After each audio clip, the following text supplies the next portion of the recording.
What is going on, Jet fans? Matt O'Leary back with another video, and today I wanted to talk about a mock draft that I saw from NFL draft analyst Dan Brugler of The Athletic, and this is one that I think would get Jet fans incredibly excited, which is why I wanted to talk about, and it's something that I think has a chance to happen. I'm not saying a huge chance to happen, but there's a chance for it. And what that is Olu Fashanu, the offensive tackle from Penn State, falling to the New York Jets. For a while, it felt like Fashanu was offensive tackle 1, and then Joe Alt became offensive tackle 1, and Fashanu became offensive tackle 2. But for most of the time, both those guys were going well in the top 7 of the NFL draft, and the Jets finished with pick number 10.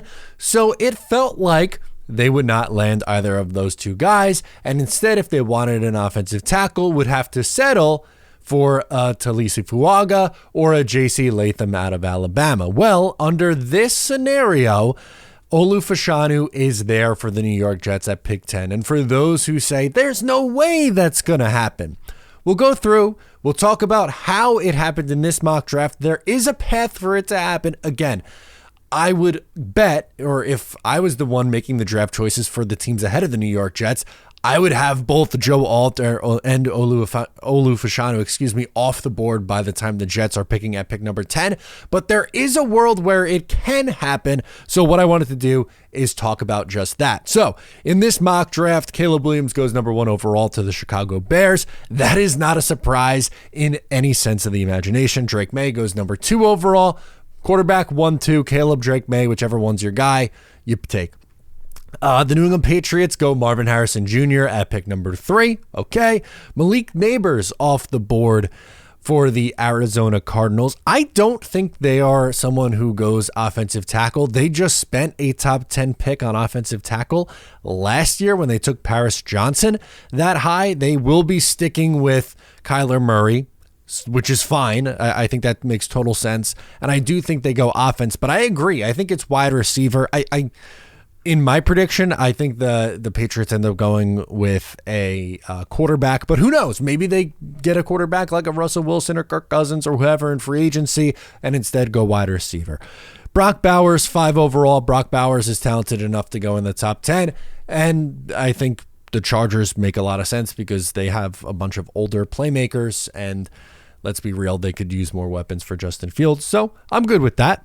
At 6, the Giants going with a wide receiver. Now, they could potentially go offensive lineman because that is technically a need for them, even though they spent a first-round pick on Andrew Thomas in 2020. They spent a first-round pick on Evan Neal in 2022.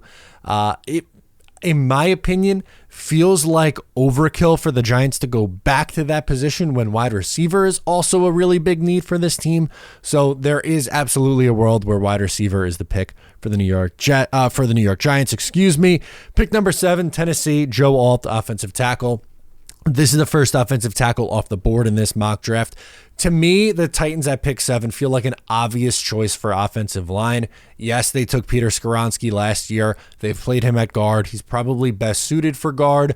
They could use help on the offensive tackle spot. They're going to run it back with Will Levis next year. So adding offensive lineman seems like such an obvious thing there for the Tennessee Titans. Falcons go with Jaden Daniels. They desperately need a quarterback, so I have no issue there with that one. Chicago Bears at pick 9 go Dallas Turner, edge rusher out of Alabama. They just took an offensive tackle last year in the first round, and guess what? He was pretty damn good. Darnell Wright was awesome for them last year, so I don't think that they go back to the well at offensive line. Could they be in play for a wide receiver? Yes, I've seen Rome Odunze mocked there a bunch. He is someone I absolutely could see being the selection there, but I don't think they would go back to offensive line. And then Olu Fashanu falls to the New York Jets at 10. And he says, though his run blocking is a work in progress, Fashanu has already offered pro-level pass protection because of his body control, light feet, and ability to sit down versus power. His intelligence and A-plus character are the cherries on top. Now, here's some numbers for you that I think you would get a real kick out of.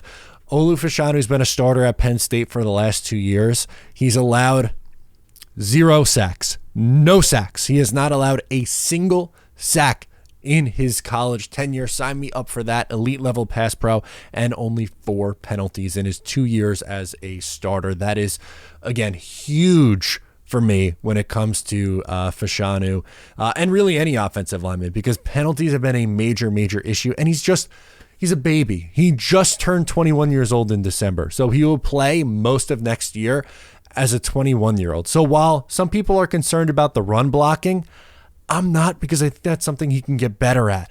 And he's already great in pass protection and run blocking, especially if you're, who knows what you do at left guard, but is there a world where Elijah Vera-Tucker goes back to guard and plays on the left side and he have a great run blocker at left guard? Or even you could potentially add someone in free agency to plug in there. Like, I'm not scared off of Fashanu because of his run blocking. I think he is just going to be that elite as in pass protection. And because he's so young, I think he'll improve there. So let me know your thoughts down below in the comments. Once again, I'm Matt O'Leary. Subscribe if you're new. Give the video a thumbs up before you go, and I'll catch you next time.